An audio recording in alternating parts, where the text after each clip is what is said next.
Bongbong Marcos hosting the FIBA World Cup kahapon. Kaya lang, sabi ko nga sa inyo mga kababayan, yung excitement ng mga tao, pero nandyan pa rin yung excitement. Parang binuhusan po ng yelo. Nang matalo po yung ating team, yung Gilas Pilipinas. Pero close fight naman po. Hindi man po yung tinambakan ng ano. Hindi man po yung tinambakan. 87-81. Konti lang naman yung lamang. 87-81. Di man po kakaya.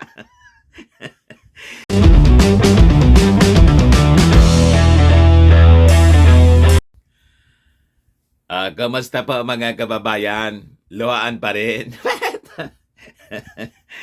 Ikawan niya Mr. Maravillas, talo na nga. Pinagtatawanan mo pa. Talo tayo sa sa FIBA World Cup. Kaya karamihan sa mga basketball enthusiast luhaan. Mugto yung mga mata ngayon, mga kababayan. Pero anya Mr. Maravillas, nakatawa ka pa rin. Ganon talaga po tayo. Dapat relax lang. Sports nga eh. Di ba? Importante po mga kababayan, naging very successful din yung ating pag-host ng FIBA World Cup. This is history kasi noong panahon ng tatay ng ating Pangulong BBM, that was the first time. 1978 mga kababayan yon. Nang mag-host tayo ng FIBA World Cup. Ngayon lang po na ulit, kaya dapat masaya lang tayo kahit talo. Di ba? And record-breaking po yung attendance. More than 38,000 yung nagsiksikan po doon sa Philippine Arena.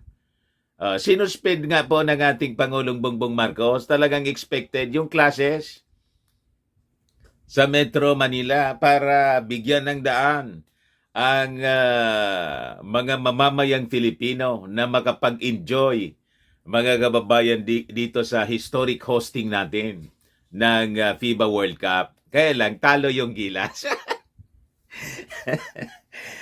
Tinalo tayo ng Dominican Republic. But before kong ibigay sa inyo yung kwento, click subscribe muna dito sa ating YouTube channel and hit the notification bell para lagi po tayong updated sa mga kaganapan dito sa ating bansa. Masaya man at malungkot, ang importante, may dala tayong kwento. Ayos, like and share na rin po ninyo ng ating video. At wag na rin po ninyo na i-skip yung ating mga commercial ads para tuloy-tuloy ang hosting ng FIBA World Cup. All-out support yung ating Pangulong Bongbong Marcos. Ito po yung press release ng Presidential Communications Office. Ito yung ating Pangulo. Alos mga lahati lang. yung height ng ating Pangulo, may hawak ng bola po. Pero hindi man siya nag-toss up ng bola. Hindi tulad ng tatay niya. Agita ninyo, ngalati lang yung height ng ating Pangulo. Napakalalaki na mga players ng Gilas Pilipinas, mga kababayan. Kaya lang, talo tayo ng Dominican Republic. Ipinakita ni Pangulong Ferdinand Romualdez Marcos Jr. ang kanyang suporta sa Gilas Pilipinas sa kanyang pagdalo sa opening game ng FIBA Basketball World Cup 2023 sa Philippine Arena kahapon po, Agosto 25. Ang Pilipinas ang lead host ng nasabing patimpalak at co-host naman ang Japan at Indonesia. Ang pandaigdigang kompetisyon ay matatapos sa ika-10 ng Setyembre. Importante po, this is sports tourism, mga kababayan. Napili po tayo na makapag-host ng napakabantog, napakasikat napaka-prestihiyosong World Cup. Di ba? Laking tulong sa ating sports tourism para sumigla, mga kababayan, yung ating bansa. Ayan ang ating Pangulo po. Kasama doon yung ating Speaker of the House, the Presidential Son, si Sandro Marcos. Nandun din, mga kababayan. Like father, like son, sabi rito sa sa balita ng The Manila Times. Kita ninyo po. The first time that we hosted the FIBA World Cup, 1978 po siya. Ito yung ating Pangulong Apo Lakay.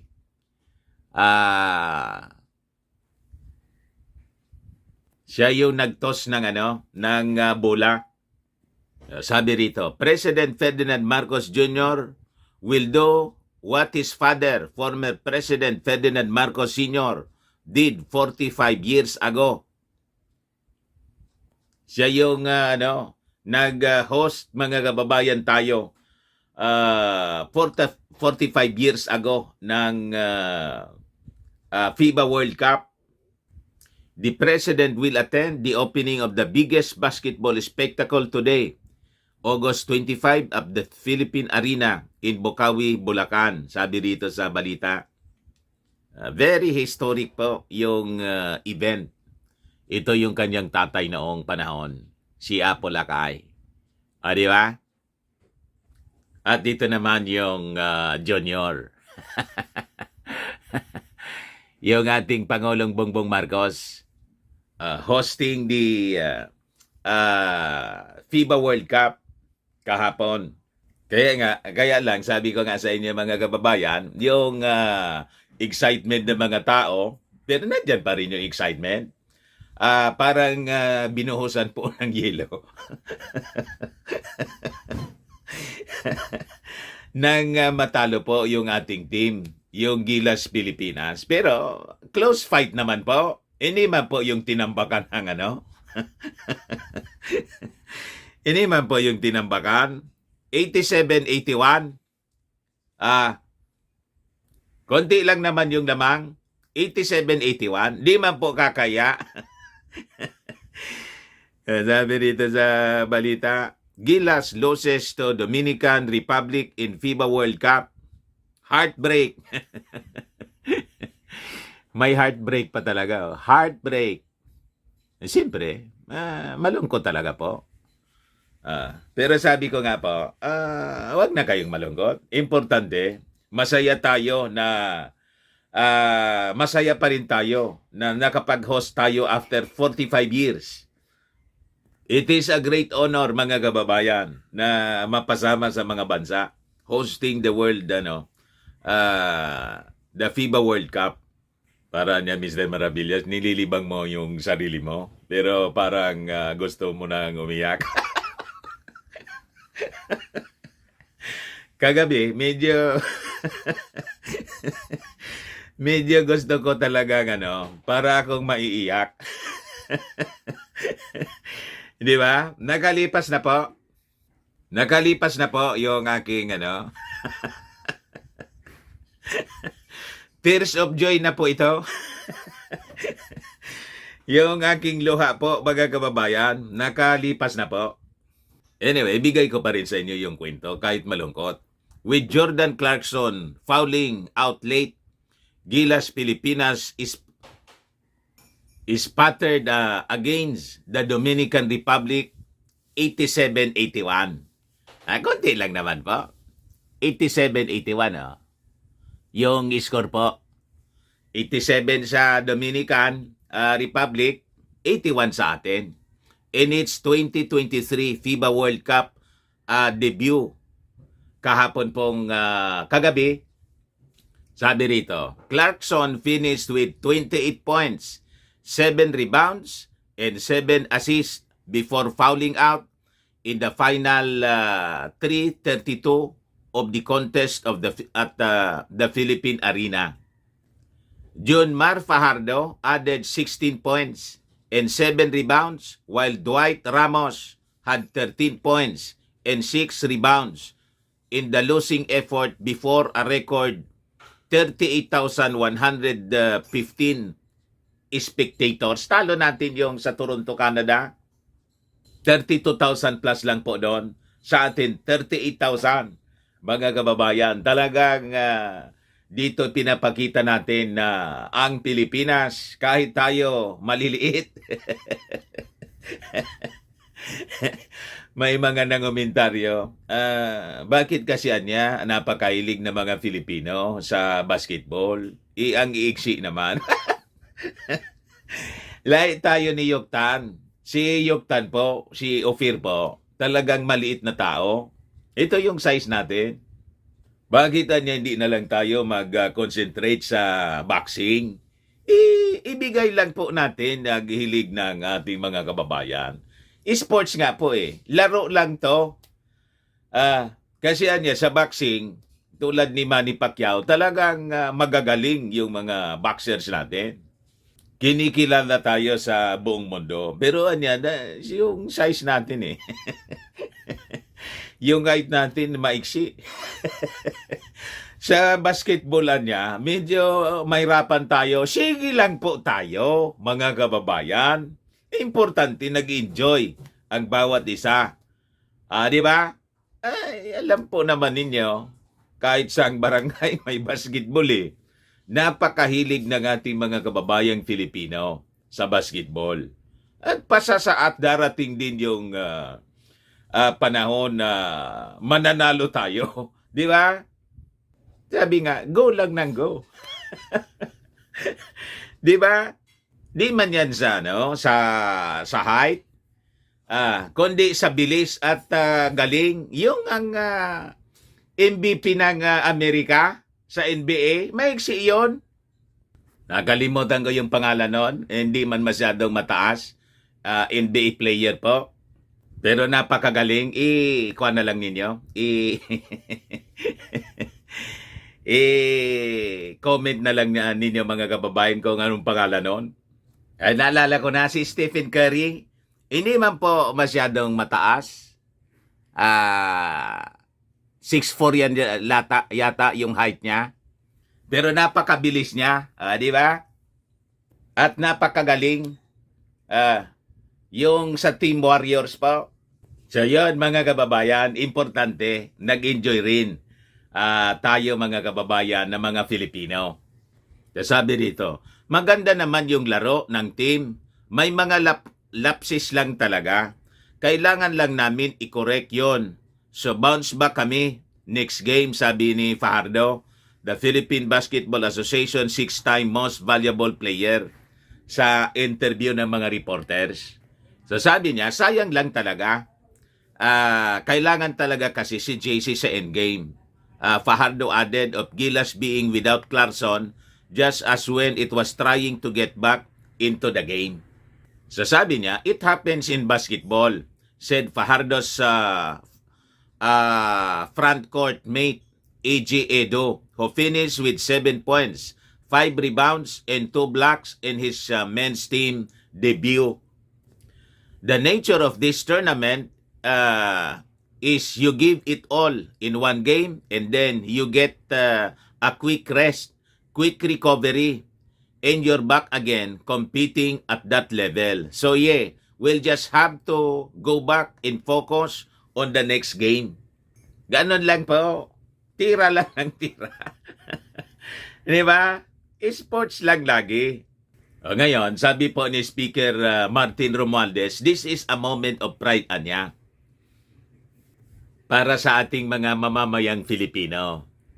Yan po si House Speaker Martin Romualdez. All out siyempre ang support with the President Ferdinand Bongbong Marcos. Sabi rito sa balita, Romualdez is confident that the Philippines will shine brightly as it showcases not only its organizational prowess but also its rich basketball culture. Napakailig natin po sa basketball. Lahat ng barangay may pa-tournament. Yun ang libangan po ng mga Filipino.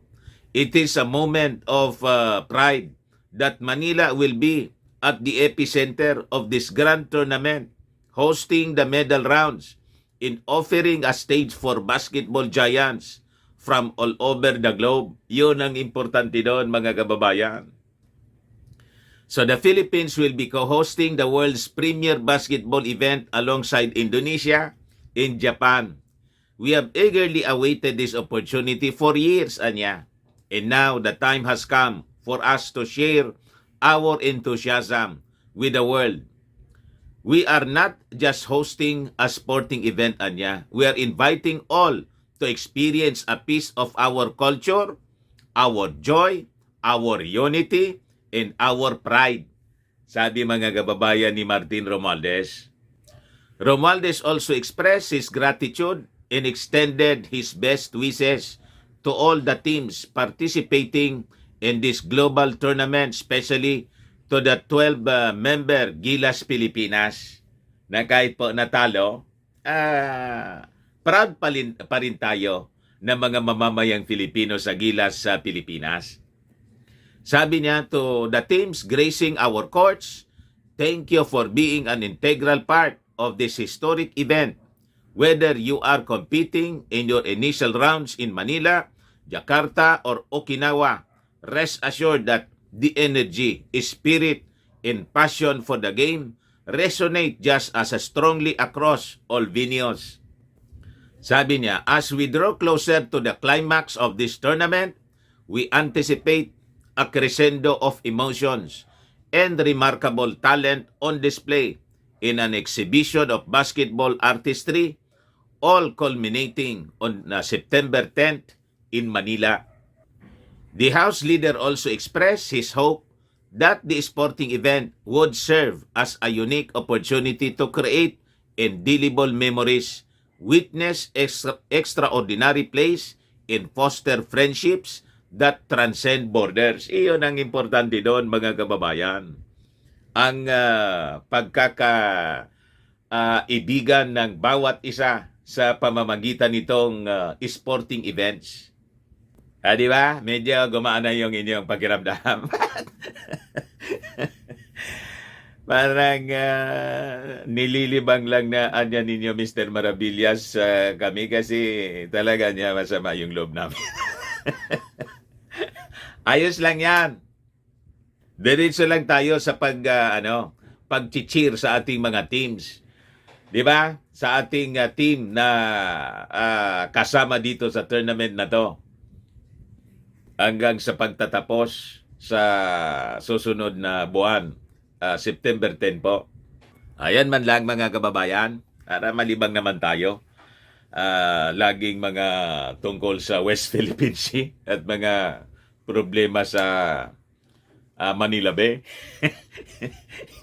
Yung ating topic, at least ngayon, sporting event naman. Iba naman po. Baka lang gusto ninyo itong itry. Firmax Firming and Lifting Cream. Pinapahid po sa mga pulses in affected area. Mainam po sa paninigas ng mga kaso-kasuan. Ito naman po, Automax Radiant Serum. Sa mukha naman yung application. Anti-aging po siya. You will look 10 years younger than your age. Sa mga cancer patients naman po, baka lang gusto ninyo itong itry. Neng siya Red Mix Fruit Drink. Hindi man po siya gamot, food supplement siya. Kaya lang, gawa siya mga kababayan sa goji berry. Yung goji berry may anti-cancer properties. Ayos? O yung mga inquiries ninyo, dumiretso na lang kayo sa aming messenger sa Facebook para masagot namin agad. Ayos? Ako po si Dante Maravillas. Bye-bye. God bless.